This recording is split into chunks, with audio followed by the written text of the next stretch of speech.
So today is Monday, August 11th, and it's the first episode we're doing since Black Hat. So we're just going to recap about the things that I saw, the things that I didn't see, and the things that I wish I didn't see, on top of networking, as well as the UI UX Design Awards that our esteemed co-hosts were a part of. All right, this is episode 15 of the DTF Cyber Podcast. I'm Damian. This is Troy.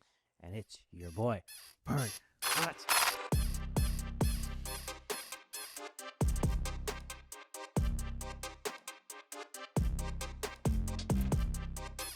So Black Hat was my first Black Hat. And there were a lot of nights that I probably should have went to bed sooner. We'll leave it at that. But one of the best parts that I thought, or one of the coolest parts about Black Hat, was everyone that was there was in some way or another involved in security. At least, well, isn't that the point? Or they want to be. They want to be, or they are. And a lot of these people I either knew or recognized and said hi to. So a couple people, pretty famous. I don't want to name drop, but we'll say I saw them there and I was too scared to say hi. Right? One of the guys was standing right next to me and he was talking to someone else that was walking around with like little Wi-Fi routers popping out of his bag. It was. Oh, did you turn off your Wi-Fi in your phone, your Bluetooth? I did, but I'm going to tell you a secret. So apparently there's a story that you have to turn off your Bluetooth and your Wi-Fi on your phone. And I happened to ask an expert what they thought about this. So we're just gonna dispel the myth right now, okay? And according to the expert that I asked, this is what I heard, okay? When your phone is connected to your home network, your phone says, hey, I am a phone. I am a phone. I am a phone. And your network says, hey, phone, what's up? So the way that all this works is if you turn off your Wi-Fi, your phone doesn't say, I am a phone. So no one knows to listen for, hey, I am a phone. I am your home network, right? So if your Wi-Fi is off, your phone isn't sending out the signal, which means that people out there, maybe we'll say a threat actor, can't pick up on the signal. And they don't know what you're looking for, so they can't respond and connect, right? Now, let's just assume that my Wi-Fi was on, and someone gets that signal, says, hey, I have a phone, but the other person says, hey, we recognize you, we're your home network, or whatever you're looking for, we can be that. If you're not logging into something that requires any sort of key input or anything else, it doesn't really matter. Well, I mean, that's the excuse of, I really don't care if somebody sees my traffic. Well, you kind of still do, right? There's still a concern of privacy there. So even if let's say you're ordering food, do you really want the world to know that you're ordering food? I mean, your device, and most likely your phone's called Fern's phone or something that identifies you. He's going to check right now. Yeah. Mine doesn't have my name on it. But that device is broadcasting and it will be known. And then you may show up on the wall of shame or the wall of sheep. Well, so say you show up on the wall of shame or sheep. The fact is, I think there's a lot of people that say that if your Wi-Fi is on, you're going to get popped. Someone's going to get into your phone and hack it. And I think that's the furthest from reality. I think the reality is someone might see the traffic, and depending on what you're doing on your phone, they may be able to use that maliciously. Just because your Wi-Fi is on and your Bluetooth is on, it doesn't mean someone's going to steal your life. And I think that's the biggest thing is, people go to these events and they say, oh, I mean, that's like saying, well, if I don't, I don't need a smoke detector in my house because what are the chances of a fire? Well, it's always good to have one. Well, it's always good to turn off the Wi-Fi when you're at a So it's not just that they can see the traffic going back and forth. They can inject a malicious packet into your phone and do it like a takeover and actually get access to your device. I have seen that happen in reality. So, it is rare, absolutely, but it doesn't mean you don't want to walk into a hacker conference and not turn off your Wi-Fi and your Bluetooths. DEF CON maybe. Black Hat, probably less likely. I don't know. I think it's the same. You got a high concentration of people testing. I'd say that. Testing 1, 2, 3. We're gonna get Fern's phone. Well, here's the thing. I might have gotten popped. I might have hit the wall of shame. But I don't know. I will just leave it at that. But that was a marketing play, right? You renamed your phone to DTF Cyber Podcast, so you showed up on the screen. That's free publicity. Yeah, they know. Everyone knows that my phone listed as DTF Cyber Podcast iPhone. So if you guys want to come find me, look for the DTF Cyber Podcast iPhone. But I don't know. I had fun at Black Hat. It was my first one ever. Met a lot of cool people. Saw a lot of people that I was too scared to say hi to. And maybe not necessarily scared. It's just like some random person walks up, and to me, it seems a little odd. Well, let's flip it around, because I did meet somebody, or one of my friends who listens to this podcast every week. Mm-hmm. He said, "Hey, I just saw Fern. I was gonna go approach him, but I wasn't sure because I don't really know him. I watch him on the podcast every week, but he doesn't really know me, so I didn't go up and say hello. So let's turn it around. If a random person just came up to you and said, 'Hey, Fern, I like your podcast,' I give him a high five for sure. Like, really? You're one? You're one of the you're part of the tribe. Yeah, I think so maybe that's where it's different. Is like some of these people, they work in security, so you can't just walk up and say, "Hey, I love what you do for security," like, because they just work for a company, right? But for me, I think it's slightly different because we put ourselves out there maybe more often, weekly at that. With the goal to kind of share whatever we know or whatever we've seen.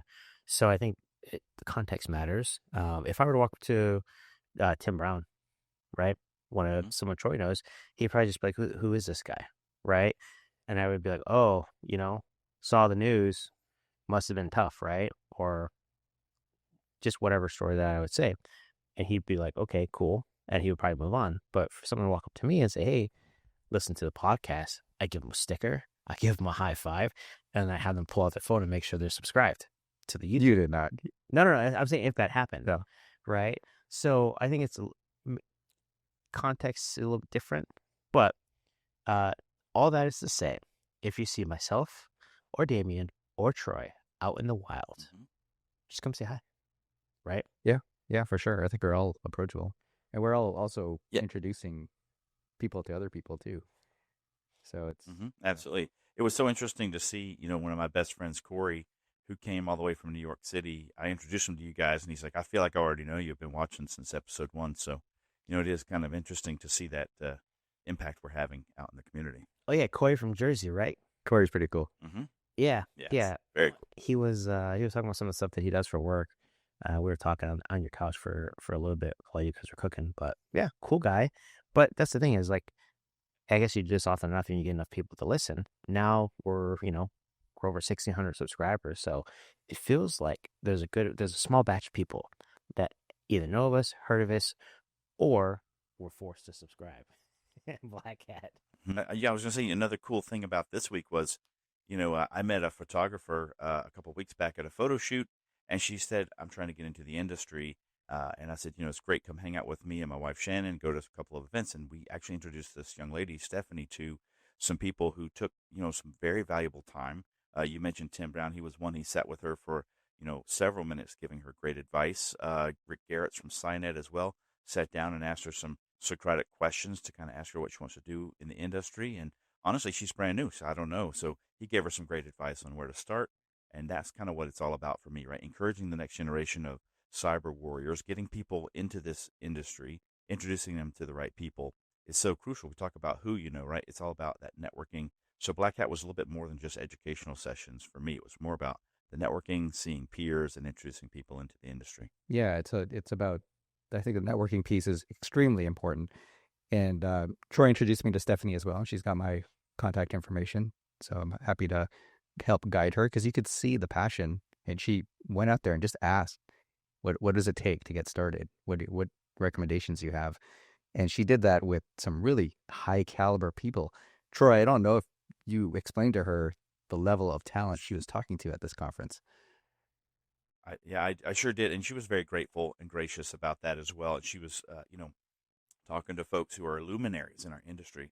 And I think she grasped that to some extent and was, very grateful. So it was good to see that, motivation and that graciousness that she provided. But that's kind of why we do what we do, right? We're trying to encourage that next generation and those folks who are very busy and they have very busy schedules, took their time to do it as well. So it's a great community that we have. This industry really proves over and over again that they're here to help. Yeah, and I think the one thing that I noticed too is I met a lot of people that I didn't know, and a lot of people that I either knew of through like LinkedIn, for example. So I went to one of the events at the Chandelier bar, and I saw a lot of people that I knew who they were, and I said hi to them. Actually, you know, you could say hi online, but when you talk in person, people remember that a lot more, especially when you tell them, you're going to be speaking Hebrew fluently at the next Black. So I did that for a couple of people, and they're like, all right, we'll see you next year kind of thing. But, one of the ladies that I talked to, and I told her, I said, yeah, like I'm doing this, we just did an event a few weeks ago with this company. And she's like, oh, I heard about that. It went great from what I understand. Like, yeah, we got tons of people to show up. We flew people in, or they flew in rather, and had this event. And she's like, yeah, no, this is great. So, and then when we left, she said, the one thing she said, she's there's a lot of conversations I have at Black Hat, but I will not forget this one. And I was like, yeah, but that conversation would have never happened if I didn't go. So if you're thinking about getting in to security, or you're already in and you want to get deeper and you want to meet all kinds of people, I think the best thing to do is just go to Black Hat. And here's the thing. You don't actually have to buy a ticket to get in. I think that's one of the biggest misconceptions that people have is if I don't have a ticket, I can't get in. Well, you could still walk around, right? You can still go to Mandalay Bay or wherever they're going to have it next year. And so you can walk 15 minutes from the Uber drop-off to the expo floor. And it is a herd of people. And if you just hang out in the hallways, you will see people. And everyone's wearing the badges. You will find them, right? So you don't have to spend whatever the cost is to get in. You don't have to spend to get into the expo floor. You can just go. And I think I got out of there for less than $500 all in, including a plane ticket back home. Hey, Fern, this is a great question that I have, and more of my peers this year than ever before did not go onto the show floor. I did not go. Damian, I don't think you did as well. I didn't. And that's a telling sign to me. Black Hat is raising their cost of the booths, they're raising their cost of the sessions, and they're raising the cost of the expo hall pass. So what's happening is it's forcing everybody to congregate outside of the conference. And most of my meetings happen right outside the conference at the S bar or at the different restaurants lining the hallways leading into Black Hat. And so what's happening now is that the Black Hat conference is no longer inside the show floor, it's outside the show floor. So I highly recommend to any of the organizers listening to this, reconsider, how you're raising rates because people are just finding ways to get together outside of your conference space. Well, they're taking advantage of the fact that everybody's in town and they're just, meeting outside that. I mean, a few things to that's happening, right? B-Sides, which overlaps a little bit, has gotten more popular, and that's slightly off strip. And then DEF CON has always been gaining popularity. Now, I'd say DEF CON's kind of getting to that spot too, where they're starting to price themselves out. I mean, over $500 for a ticket. I remember when it used to be, $100, and you'd show up and walk in. So I don't know what the future of this is, because if you can't even get onto the vendor floor, I don't know what the cost was. It was like $600 or $700. It was $750. Yeah. To get onto the expo hall. That is crazy, because the vendors are paying a lot for those booths, and then you're charging for people just to get in on the floor to see the booths, see the marketing, see the advertising, and pick up swag, right? I don't think that, to me, that I'm not paying $600-$700 just to go. Yeah, and I know some people that were on the floor, right? That flew in for the companies that they work for, and I asked them what it was like, and they were telling me that on Thursday it was like the swag grab. It was just people walking in, they didn't even care to talk. They were just kind of showing up to take whatever they could, throw it in their backpack, and leave. And it's like, who spends $750 just to get a pair of socks? Like, apparently there's people out there, or 30 pairs of socks or whatever it is, and then scan your badge and get email in 2 weeks, right? So I didn't go on the expo floor. but I was there. I was close enough to see it from the doors, right? And I had been to this conference center before for another conference, so I knew how big the floor was. Um, Venetian, I think, is way larger in comparison to Mandalay Bay, but at least from what I remember. But yeah, so didn't pay $750 to get in, didn't pay the $3,800 for the Black Hat conference, and I met tons of people outside and tons of people at the events, even the Chandelier bar, right? Most people were at the Chandelier bar after hours. So we were at a dinner with Troy. People were like, "Oh, we're going to Chandelier bar." Okay, you're at another event. Oh, we're going to Chandelier bar. At another event, we're going to the Chandelier bar. Well, guess how expensive it is to get into the Chandelier bar, guys? I don't know if you guys know, but it's $0. Yeah. So you don't have to spend that much money. And then reality is, if you wanted, you could stay all week. Park MGM had a promo where you can get a night stay for like $100. So for $500, you stay for 5 nights, and then you can get a plane ticket from Southwest like I did for like 130. So for less than $650, you'd be set. Less than the Expo pass. Yeah, you could go and stay. Well, I don't want to take away completely from Black Hat because there are some really good sessions in there. It's been a while since I've actually had a full session pass, but it is educational, so I don't want to take away from it. I think there's two parts of that. If you're going there for education and you're going to the sessions, there's probably benefit for you as a security analyst or security engineer, security architect, pen tester. There's a lot of cool talks in there. What we're saying though is the people who aren't going there for the education and just want to get onto the vendor floor and see the new technologies, right? Anybody who's presenting new technologies, it may not be worth it. I mean, some of these companies, I realized what they've started to do was get their own meeting spaces, get their own hotel rooms or suites, and then they invite you there. Yeah. Right. They want to show you a demo. I think this last week, what I went through was a lot of companies in stealth saying, "Hey, come take a look at our product. Let us know what you think." And to me, that was more interesting because I got to see what's coming. Yeah.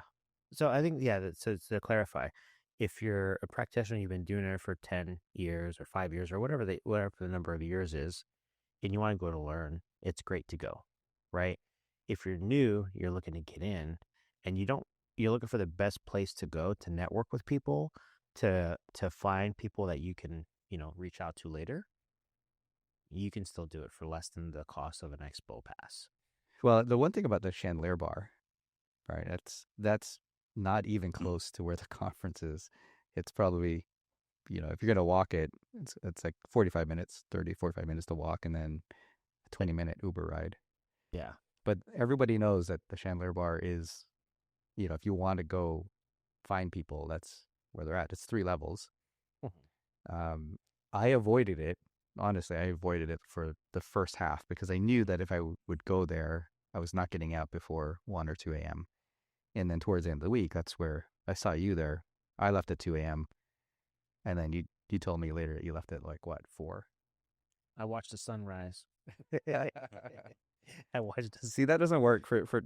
I think this. I was trying to figure out how many Black Hats I've gone to, and I'm pretty sure I'm close to 15, maybe. It's about pacing yourself because I'm, one of the things that Troy and I had to do was get up real early and do a breakfast award ceremony, which we can talk about here in a second. But we had to be there at 8 a.m., which means I had to get up at 7 and get ready and make my way over to the actual location. So, if I was up till 4 a.m., imagine going and showing up at a place where you have to have pictures taken of you and you're a judge, right? So you got to pace yourself. I get it was your first time. Would you still do the same thing next year? Probably not. I probably honestly try and have things set up to where I had commitments the next day, so I knew that I had to be there, like how you did. We had to be there at a certain time, so that way I would plan accordingly. But so that night was Wednesday night, and then Thursday, I didn't have anything to go to in the morning or anything to do for that matter, right? So I was just like, all right, it kind of feels like well, I have nothing else to do, I can stay here longer. But if it was the alternative of, well, I have this to go to, I have to make sure I get back to get enough sleep, then I think that's really what's different is if I had things the following day, then I made sure to go back early. Right? Well, we do have a friend who always says nothing good happens after midnight. Agreed. Who is that? Yeah, I mean, I was very grateful. I was very grateful this week that I was back home and in bed by 11:30. I live here, so driving back and forth is about 10, 15 minutes. But I think 11:30 was the latest I got home and was in bed, and it was because of those early mornings, Damian, that you mentioned. Breakfast every day to start the day, but there are people who are out till 3, 4 in the morning, and then try to show back up the next day and just crash. So it is tough. And this year I did notice also that it actually moved a little further back. So things started on Saturday, and then there was a Sunday dinner, and we were in these dinners every night. So that was interesting. But getting home early and getting in bed and good night's sleep was probably the best thing I've done in years. Yeah, that's why Troy disappeared, right? There's in our group text, I said, Troy, you still alive? And we hadn't heard from Troy for a couple days, I think. Thursday, Friday. He definitely disappeared on us, but we found him. We found him today. We found him for the podcast. That's right. Here we are. Love it. So speaking of waking up early, though, right? So you guys had a UI UX, UI Excellent, UI Excellence Awards, the very first one, organized by our friends at MindGrub, who actually I met at one of Troy's dinners. Previous years, yeah. And so they kicked off this concept to really celebrate good UI UX in cyber. Okay. I think that's one thing that's probably overlooked. But anyways, Troy and I were judges. We kicked this off at RSA. There was a ceremony that launched this the submissions for companies, and then the judges. And just to be included on the list of judges was quite amazing for me. Anyways, I truly appreciate it. And so we did have some really good applicants. We had so many. The judges had to split up and do different categories. So what are you judging on? The ease of use, like how people get in and use it? Like, this is like a passion project, right? I think good UI really helps the cyber product be successful. And what I mean is there's a lot of great tools out there that do not have a great user interface. Like maybe it looks like it was built in the Windows 95 era. It's a great technical tool, does a great job, but users don't like it because it doesn't look very intuitive. And so this is to celebrate the tools that we use every day to do our job, but it's very easy to use. I call it the Apple effect. When you unbox an iPhone, it's very easy to understand how to use it, even if you've never used an iPhone before. And so for this user interface, user experience award ceremony, it was very passionate for me to judge all these great companies that we were looking at. There was a lot of great submissions, but I think it was the first year. There weren't as many as we needed. So for next year, if your company or if you have a product that you use that you really love the interface and it's intuitive and you like it, definitely want to submit it for next year's awards. But to your point, Fern, there were categories like best data visualization, best overall UX design, best user experience or intuitiveness, and so on. So there were different categories for each product size. And then they broke it down by the size of the company, small, mid-sized companies, and the big, large companies. So it was very fair to give everybody a shake at winning so that, the big companies don't win everything. So that was great to see as well. So did they have it where there was products that you've used in the past? So like you're judging things that you have familiarity with, or were they all No? Well, I mean, I was familiar with some of them, not as a customer. Just I've seen demos of them, especially for the ones that have been out for a while. But the way they did it was we got videos and screenshots and write-ups. Yeah, I mean, it was kind of cool. I really enjoyed going through it. Just to participate in this and being included was amazing for my part. But it did take some time. There is some, I mean, obviously some of the tools I had never seen. And when I looked at it, I thought, wow, they actually put a lot of thought into how the user interaction is.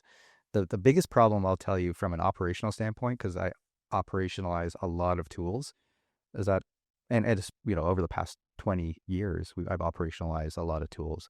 Mm-hmm. We get into a situation where the analysts don't use the products to their fullest extent because they're not easy to use. Analysts not being able to use a product, they don't get into the actual full extent of what that product can do. And I think with a good UI experience, UX experience, it should be intuitive where they can find what they need and they can go and implement the product to the full extent and do the integrations and get the data they need. And there's that aspect that we kind of overlook. Yeah, I think it's a big issue too, because I'll give you a really good example is there are a lot of companies out there that buy security tools and they just have so many different tools. And then what they find out is when they're looking to consolidate, a lot of these tools they didn't realize had overlap with other tools that they have. Well, you're always going to have overlap. Well, yeah, you always have overlap. Yeah. But the amount of visibility that people have on that overlap seems to only show up from the stories that I've heard when they're trying to consolidate.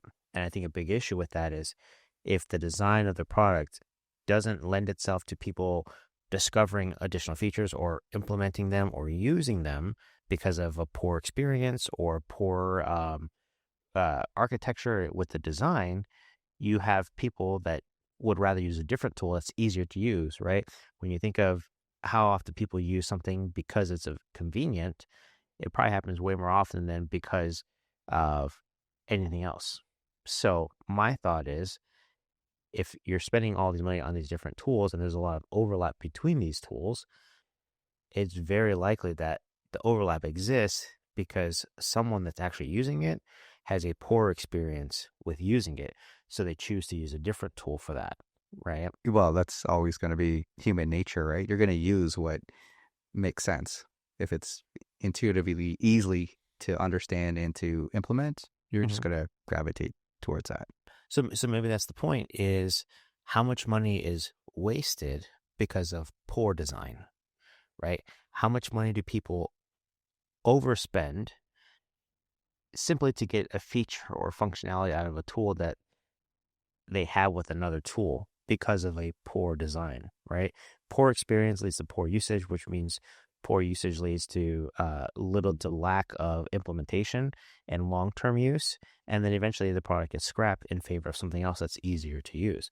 So I think the point of the story is, like, if it's not easy to use, people aren't going to use it. That's right. It doesn't matter how good your tool is. If it's a pain to even touch the keyboard and like do anything with it, I just don't see people willing to deal with the frustration of that, and then just move on to something that's a little bit easier for them to use. So I guess, long story longer, how something is designed, how easy it is to use is very important.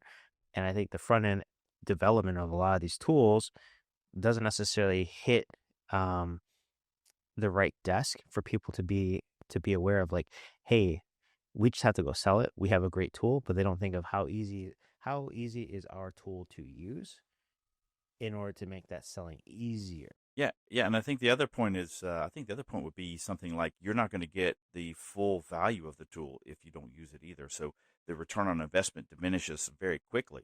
If your users like the main purpose of the tool and they use that one thing that's easy, and everything else is so hard to understand or to find, or it's not intuitive of how to connect the two things or three things, basically the return on investment for that tool is going to be diminished, and then the buying decision maker is going to say, we're spending all this money just to get that one feature. We'll get that from a platform somewhere else.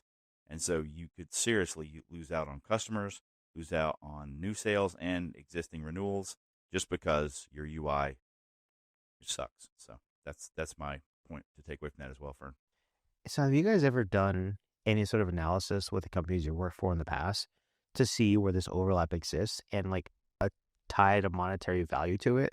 So say your budget is X amount and you're looking at 10 different tools and there's a 10% overlap across each and every tool, right? I think you could effectively say 10% of that X amount is wasted, right? Or No, I think you have to strategically try to figure out where those overlaps are, but it's never, uh, um, one of the examples I'll give you is that you may have a big platform that bundles everything in, and the problem with that is, okay, do you not look at other tools because they've already bundled some stuff in? They may not do it as well, right? Or the UI may be terrible, or they may not just work together across the platform very well.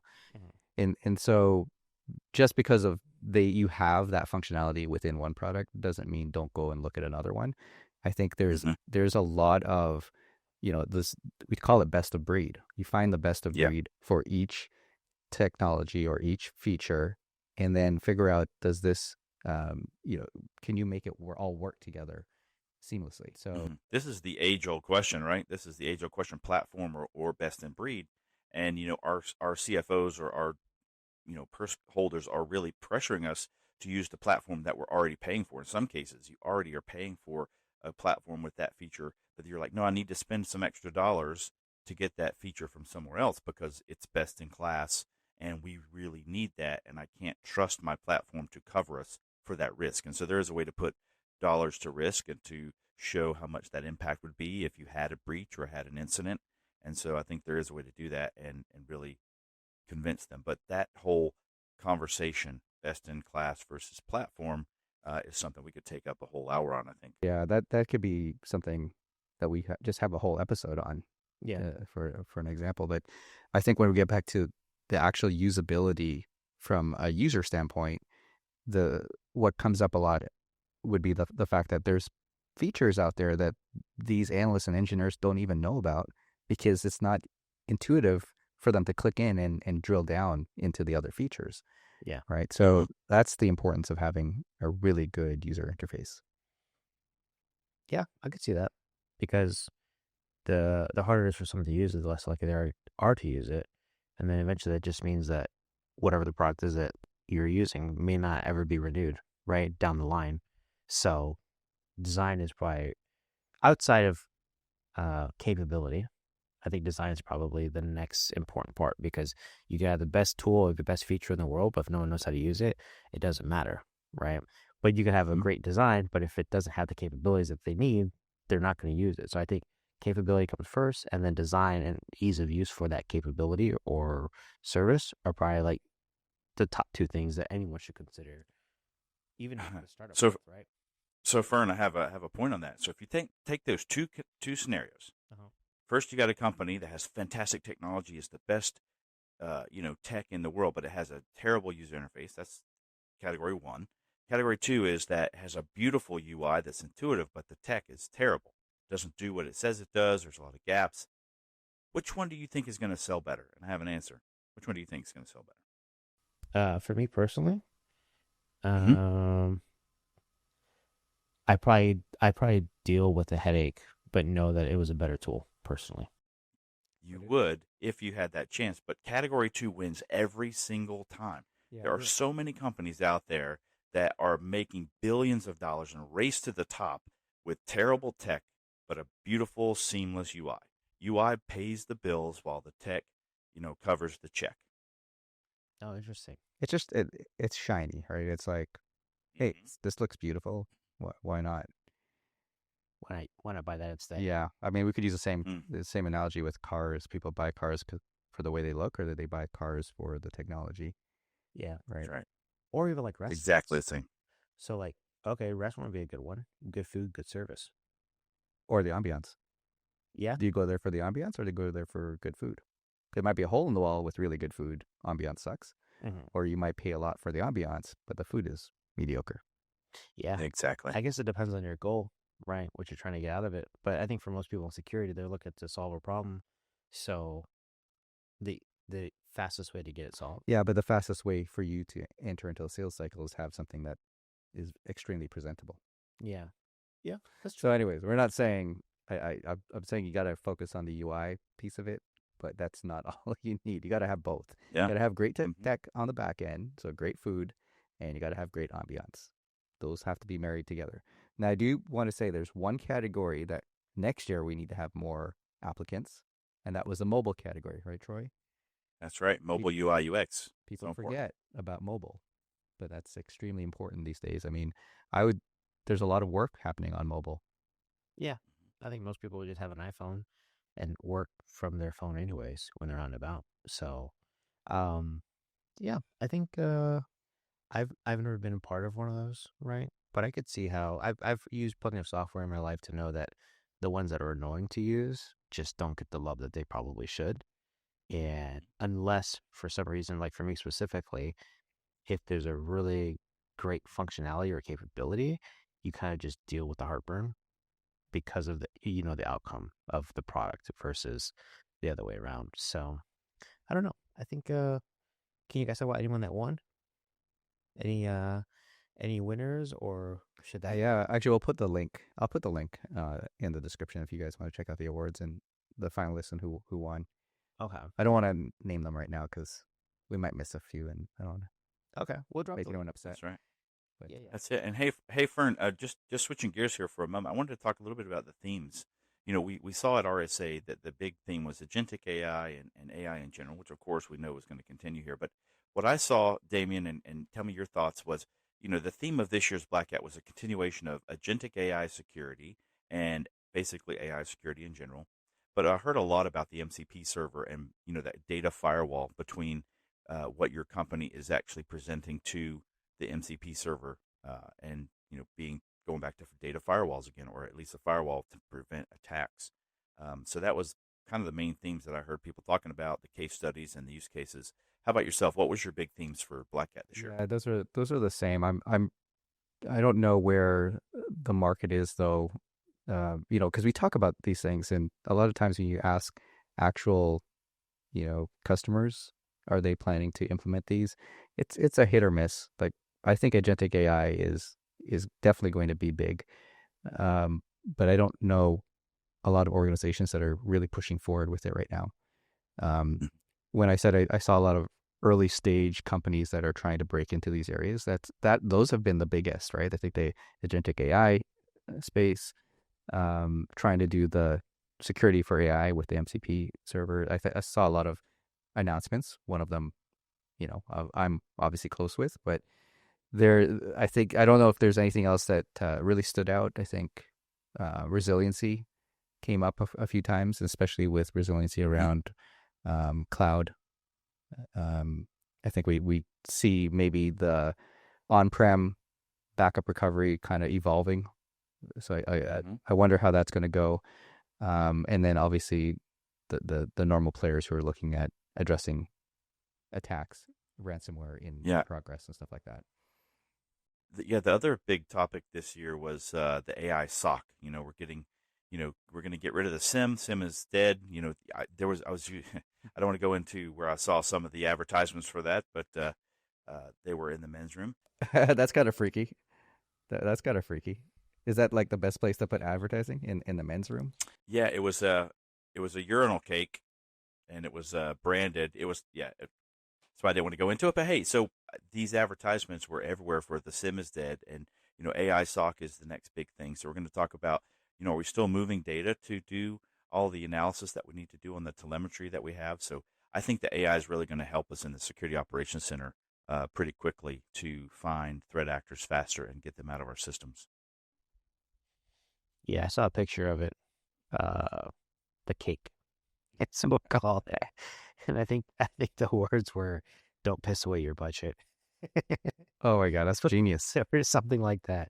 It was like a little cake. Yeah, there was that, and then there were some companies that basically overtook the entire billboard space at the airport. Do you think it's kind of funny because I know, Troy, you'd sent some pictures of billboards in the airport. Kind of reminds me of what was it, Silence? Like 7 or 8 years ago, you go to the airport and you see Silence everywhere, and then shortly after that, you saw a lot of like Sentinel-1. So now there's that some of the new players coming up where you kind of just walk through and all you see is their sign, flowers, little yellow flowers, right?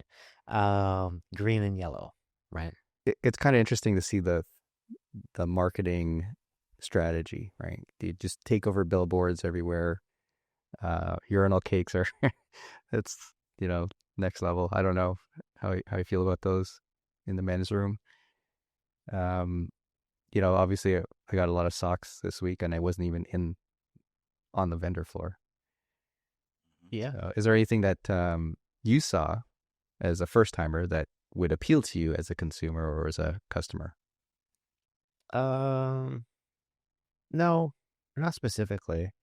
I think there's a lot of money that goes into marketing, but there's a lot of money that gets wasted in marketing as a result. I think the problem is like it seems like a lot of what I saw was spray and pray kind of mentality. Maybe less so thoughtful. Like I think the urinal cake is pretty funny, and Well, you remember it, right? yeah, everyone that has to go to the restroom, right, that's going to use a urinal, right, is going to see that, right? But then that only applies to people that use urinals, right? So you're kind of missing out on a big part of potentially clients, right? So what do they have in the other restrooms? I don't know because it didn't go, but it's like that's very targeted, and I think there's opportunity for reaching a broader audience that isn't very specific like that. Like, great idea, great execution, but does it capture everyone? Because what that tells me is whoever had that idea didn't think of, well, how do we capture the other half, right? Because it's not just people using urinals that make decisions. So was it short-sighted? Maybe. Was it good though? Yeah. So that's where I'm saying, like, it feels like some money gets lost or wasted because it doesn't necessarily encompass everyone. And then you got to worry about the scenarios with the models and lampshades on their head. Oh. Not last year, was last year, right? Yeah. So I never saw that, but that that was a huge thing. So it's kind of like I feel like I don't know who's in these marketing rooms, but they definitely need to get more people in there to say, at least be devil's advocate and say, well, what about this side, or like what will these people think, or like what does I think that's always a conversation, and maybe we bring a marketing person on and just ask them, what's going through your mind when you're thinking about these things, and what are some of the challenges? Because we know nobody opens marketing emails anymore for the fear of phishing. We talked about on this podcast, I don't answer my phone if I don't, it's a number that's not in my contact list. It just goes to voicemail. Yeah. So getting a hold of your customer is a lot more difficult. I think. And we have like hundreds of LinkedIn messages a day as well. So people think, how do I get to you? I can't call you, can't email you, and I can't hit you on LinkedIn. So, are you impossible? And I think the answer to that question is a warm networking or a warm introduction from somebody in your network. Yeah. I did have somebody reach out to me cold and said, hey, you said this on your podcast. And I, here's all the things that I agree with or disagree with, and just kind of inserted himself into the conversation. Mm-hmm. But he had already done the research of finding the content or the conversation. So I will say, I think so. We're getting to the point now where the best form of marketing for anyone in cybersecurity, I'm just gonna say it, is to sponsor the DTF Cyber Podcast, right?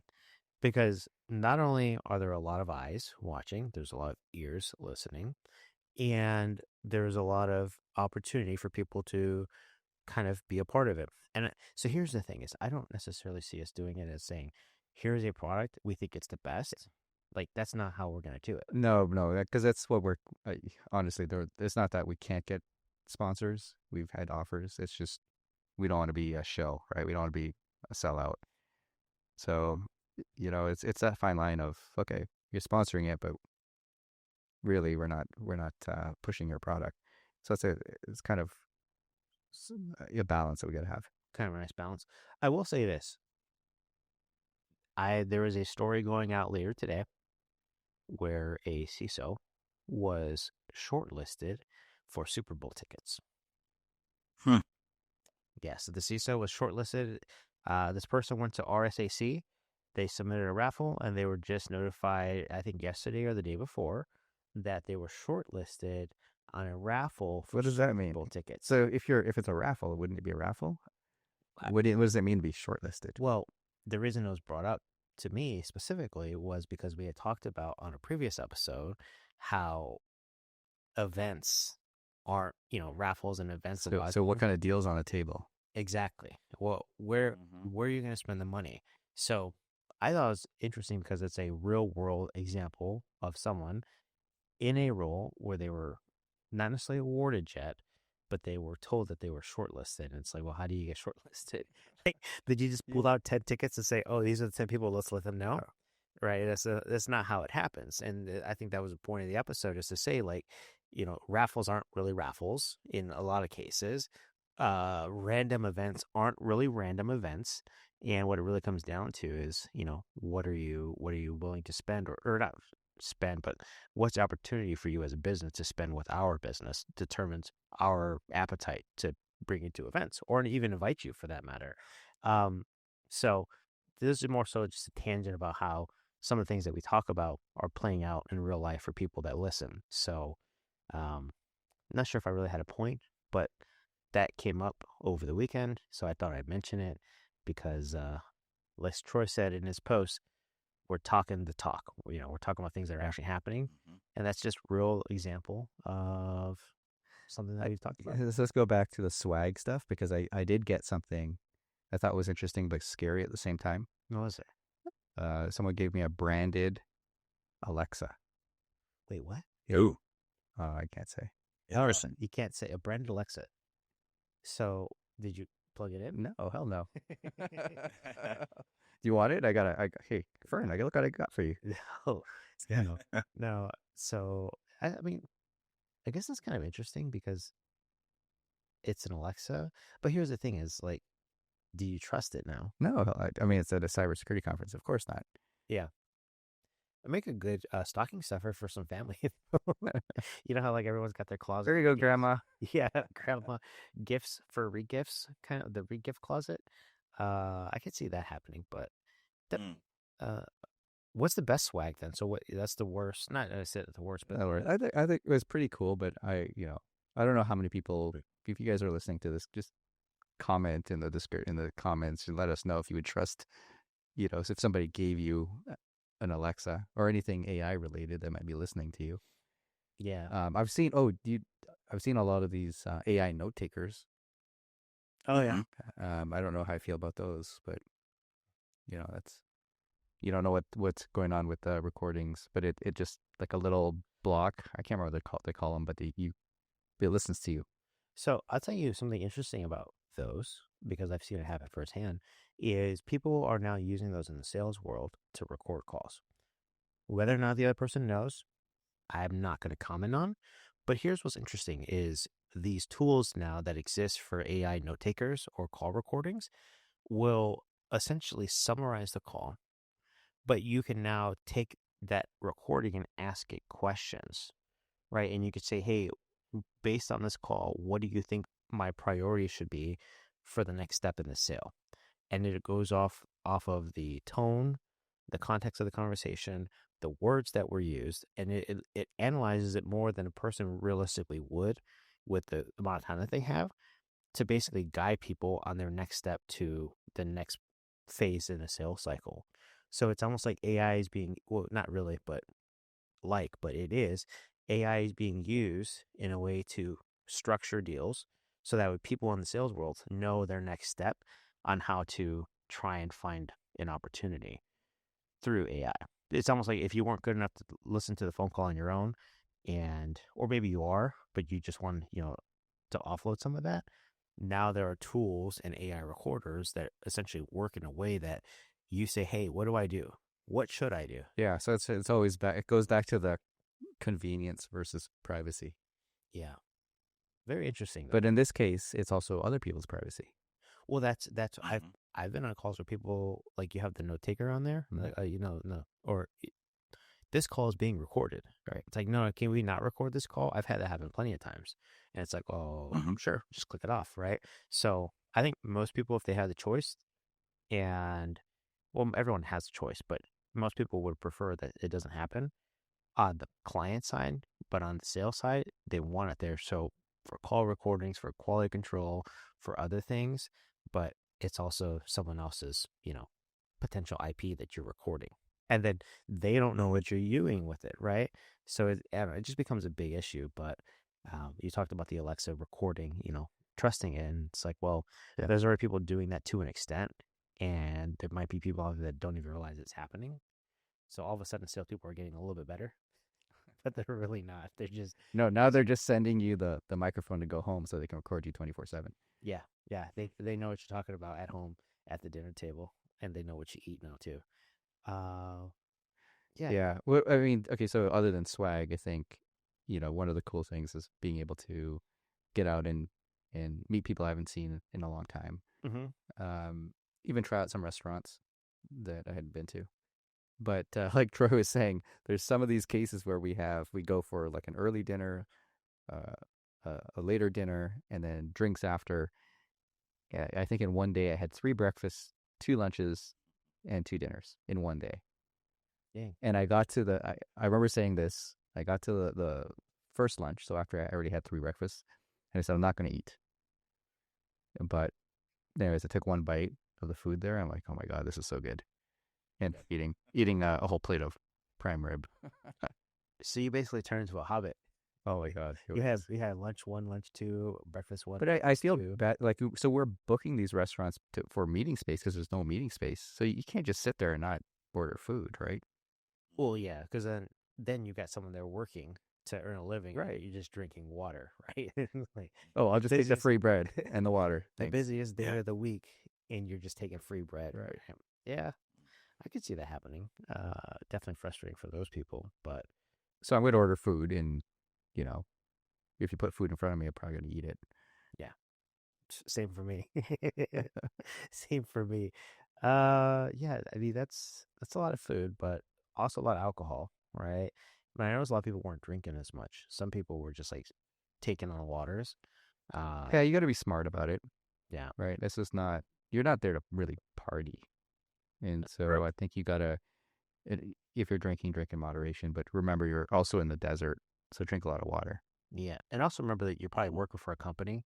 Yeah. I saw some people with some logos on their shirts that if there were pictures taken or there were videos taken and that those were posted, it probably wouldn't end very well for these people. So I think that's another thing too, is if you're working in the security space and you work for a vendor or a large vendor or small, it doesn't matter. You just work for a company that has a product that you guys are selling to clients. The worst thing to do is probably wear a branded shirt around, right? Now, if you want to take a competitor shirt and throw it on and then get plastered, I mean, that's whatever. Maybe what you should do is get some DTF shirts, Uh-huh. and then that way you're safe. You're always safe with Always DTF safe. podcasts. Yeah. So just a little funny thought. Could you imagine someone putting on a competitor shirt and then crawling out of a bar and then that making it on LinkedIn, but they don't even work for the company? There's enough facial recognition that they'd know. Just match it to your LinkedIn profile, and they'll be like, "Oh, wait a second." Yeah. Wrong person. Okay. Well, I think we covered a lot today. Was there anything that we missed? Probably a lot of stuff that we shouldn't say. Yeah, it happens. Yeah, no, it was a fantastic Black Hat. It was so good to see the folks we got to see this week, and I always have a guilt trip a bit, because there's so much to do. I'm sure that I missed seeing some folks that I wanted to see. So if that's you, I apologize. I missed going to some events that I wanted to go to. I missed going to some talks that I wanted to go to. So it's a great week. Good to see good people, but I feel bad for the things I missed, and I can't wait to do it again next year. Anything from you, Damian? Yeah, are you going next year again? What do you think, Fern? Yeah, I'll probably plan a little bit better. Probably get a different hotel room. So you mean like spend a little bit more money? Yeah, I try to do it on the cheap, right? I was trying to keep it under 1,000, which I definitely did. But if I could go back, I'd probably pick a different place to stay. So that's probably the only thing I'd do differently, though. Maybe fly out there, but then you get to the airport 2 hours early. It's an hour flight. Yeah. An hour to get to the place. So you're spending 4 hours. I mean, you might as well drive for 5 if you don't mind driving. You still feels like you're spending the same amount of time. But yeah, I'd go again. Would I do Expo? Probably not. Would I do the full conference? Depends, right? Yeah, I'd suggest try to check out B-Sides next year and DEF CON. I'd say for me, the one thing I have had FOMO on was missing DEF CON this year. Okay. Mm. Yeah. I think that, I love that conference. And, the past couple years I haven't been able to go. So just seeing pictures of my friends there.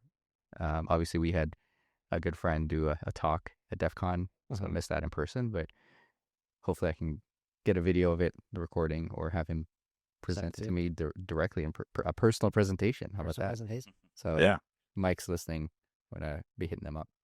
Yeah, you could do that. And I think the main message that for me as a first timer in Black Hat, right, ever in my life, is you don't have to spend a lot of money to get there. You don't have to spend a lot of money to be there, right? I think the most expensive thing there was probably the food. And if you expect maybe like between $50 to $80 a day for 3 meals, I think you'd be fine. You could probably do it for a lot less, but you're going to be going to places like in the food courts within the properties, and not like an actual like the restaurants there. But I think the main takeaway is for sure less than 1,000. Realistically, probably under 500. You can get to a place and meet a bunch of people that you would otherwise never meet in person, more often than you would ever get a chance to, for an entire week, essentially. So for those people looking to get into cyber, already in and looking to maybe pivot in their careers, if they're in tech and they want to move to security, want to pivot. Yeah, but see, I think a lot of people would be intimidated just going, not knowing anyone. So let's do this. I think we make a pledge for next year. We do a DTF Cyber Meetup. Oh, yes. And we get some sponsors. That would be great. Sponsor it. And then, so that way, if you're brand new to the industry, you just want to network, you want to find people with like minds that might be able to help you, we can host something. Yeah. I'm pretty sure we can get some sponsors for that, right, Troy? Absolutely, 100%. And then we'll do it at the Park MGM, where we'll all be staying, because that's going to be the DTF podcast, home base. The home base, the park. And and we'll get a little podcast area down there. We can schedule, some guests in to record. So next year we're going to do it right. Yeah. So if you're listening, look out for that. Next year, plan to be at the DTF Meetup. Right? Yeah, sounds good. Okay. That's it. That's all we got for today. We'll see you next week.